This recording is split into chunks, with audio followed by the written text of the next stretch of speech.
क्योंकि न खाने योग्य चीजें मनुष्य खा रहा है। खाने के लिए प्रकृति ने हमें अन्न दिया है, फल दिया है, तरह तरह की साग सब्जियां दी है, मेवा मिष्ठान दिए हैं। उसे छोड़ करके मनुष्य जो है तो अभक्ष्य पदार्थों का सेवन करना शुरू कर दिया। इसलिए व्यक्ति का शरीर भी रुग्ण रहता है। इसलिए जीवन में याद रखें कि ऐसी चीजों का जीवन में प्रयोग नहीं करें। इसीलिए तो श्री कृष्ण ने भी गीता में लिखा कि आहार शुद्ध हो सत्व शुद्ध। जिसका आहार शुद्ध होता है उसका सब कुछ शुद्ध होता है, और जिसका आहार शुद्ध हो जाता है तो उसका विचार भी शुद्ध होता है।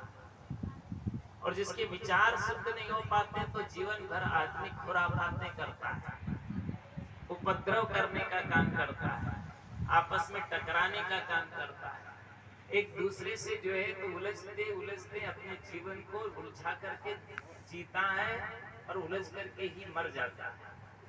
वो जिंदगी में कभी सुलझ नहीं पाता। इसलिए हमें अपने जीवन को सुलझाने का प्रयास करना चाहिए, न कि उसको उलझाना चाहिए। आजकल आदमी छोटी छोटी बातों में उलझ जाता है। पिता पुत्र से उलझ रहा है, पुत्र पिता से उलझ जाता है, भाई भाई से टकराता है, और तो क्या है, पति पत्नी भी एक दूसरे से उलझ जाते हैं। आज ही मैं एक पढ़ रहा था, एक अखबार में आया था कि एक पति और पत्नी दोनों प्रेम से रह रहे थे। पति बाथरूम में स्नान करने के लिए गया, और जब स्नान करने के लिए गया तो जिस साबुन से पति नहाता होगा वो खत्म हो गया होगा, तो पत्नी का साबुन से नहा लिया। और जब पत्नी अंदर बाथरूम में घुसी तो उसने देखा मेरा साबुन से पति नहा लिया, तो उसने पुलिस बुला लिया।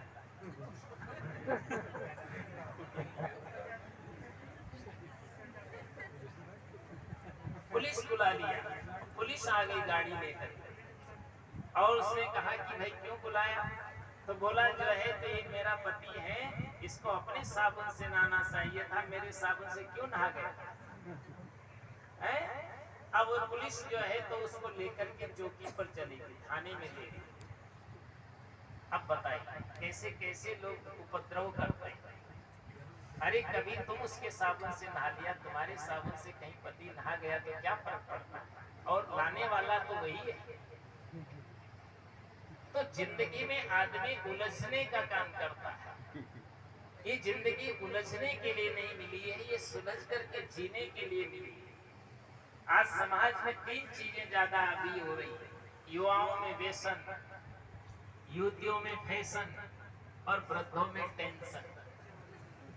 ये तीन चीजें आज समाज के अंदर में ज्यादा बढ़ती जा रही हैं। इसलिए हमें चाहिए कि हम इनसे परे होने का काम करें, तनाव में न जिए। तनाव ही तो नर्क है। अभी महाराज जी कह रहे थे कि मोक्ष क्या है। तीन चीजें समाज में हैं, स्वर्ग, नर्क और मोक्ष। स्वर्ग, नर्क और मोक्ष कहीं बाहर की चीज नहीं होती। स्वर्ग, नर्क, मोक्ष तो इसी धरातल पर होता है। कितने लोग कहते हैं कि स्वर्ग जो है आकाश में होता है, पाताल में होता है, पूरब में होता है, पश्चिम में होता है, दक्षिण में होता है। ऐसा कुछ नहीं। स्वर्ग कहते हैं सुख को, नर्क कहते हैं दुख को, और मोक्ष कहते हैं बंधनों से छुटकारा पा जाने। अगर आप स्वर्ग चाहते हैं, सुख चाहते हैं, लोग तो मानते हैं कि स्वर्ग मिलता कब है, जब कोई मर जाता है तब जाकर के उसका स्वर्गवास होता है। और वही तो लिखते हैं लोग, अपनी चिट्ठी लिखते हैं तो क्या लिखते हैं, बोलो क्या लिखते हैं कि स्वर्गवास हो गया। मरने के बाद लोग स्वर्ग की कल्पना करते हैं। मैं इंदौर में था, एक व्यक्ति मेरे पास आया, उसने कहा कि गुरुजी ये बताइए कि मरने के बाद मेरी क्या दशा होगी। मैंने उसको छूटते हुए कहा, मैंने कहा आप ये बताइए कि आपको जीते जी क्या दशा हो रही है। जो आदमी जीते जी सुखी नहीं है, जो आदमी जीते जी प्रसन्न नहीं है, जो जीते जी स्वस्थ नहीं है, जिसका जीवन निर्विकार नहीं है, जो निष्काम नहीं है, निर्द्वंद नहीं है, और वो मरने के बाद कामना करे कि मुझे स्वर्ग मिल जाए, ये झूठी कल्पना है। स्वर्ग का अर्थ ही होता है जहाँ पर सुख है, आनंद है, शांति की अनुभूति है, उसी को तो स्वर्ग कहा जाता है। इसलिए हर व्यक्ति को अपने जीवन में स्वर्ग चाहिए तो उसका एक ही उपाय है, वह है प्रेम। जहाँ प्रेम है वही स्वर्ग है, और जहाँ तनाव है वही नरक है। इसलिए हम अपने जीवन को जो है तो तनाव मुक्त बनाएं और सब व्यक्तियों से प्रेम करना सीखें। पति से, पत्नी से, पिता से, पुत्र से, भाई से, पड़ोसियों से, आप जिससे भी मिलिए उन सबके साथ में आप प्रेम से मिलिए। और जहाँ प्रेम होता है वही स्वर्ग होता है। इसीलिए कबीर साहब ने कहा था, जिसने प्रेम का पाठ पढ़ लिया उससे बड़ा कोई ज्ञानी भी इस दुनिया में नहीं होता।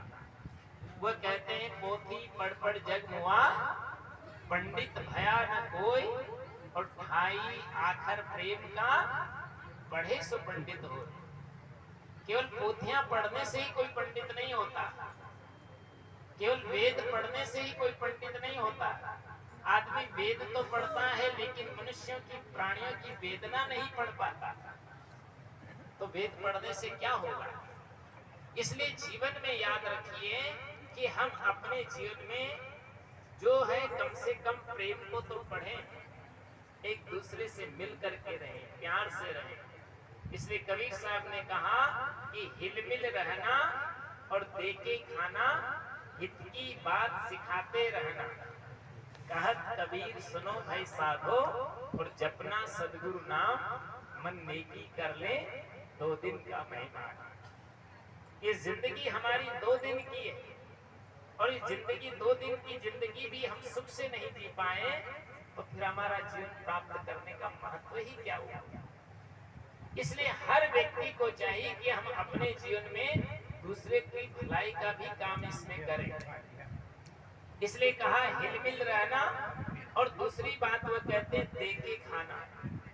आप खाते भी हैं तो कम से कम दूसरों को भी देना सीखें, क्योंकि संसार में 3 प्रकार के लोग होते हैं, मैं बारंबार कहता रहता हूँ। एक होता है इंसान, दूसरा होता है शैतान, और तीसरा होता है भगवान। इंसान वह है जो बांट करके खाता है, शैतान वह है जो लूट करके खाता है, और भगवान वह है जो अपना भी दूसरों के लिए लूटा जाता है। जिंदगी में ये बात याद रखिए कि आप कम से कम जो है तो आप भी खाइए और दूसरों को भी खिलाइए। लेकिन कुछ लोग ऐसे होते हैं कि न स्वयं खा पाते हैं और न दूसरों को खिला पाते हैं। उनकी स्थिति ऐसी होती है। ऐसा नहीं होना चाहिए। हमारा व्यवहार बिल्कुल जो है तो अच्छा होना चाहिए। आप स्वयं भी खाइए और दूसरों को भी अच्छा खिलाइए।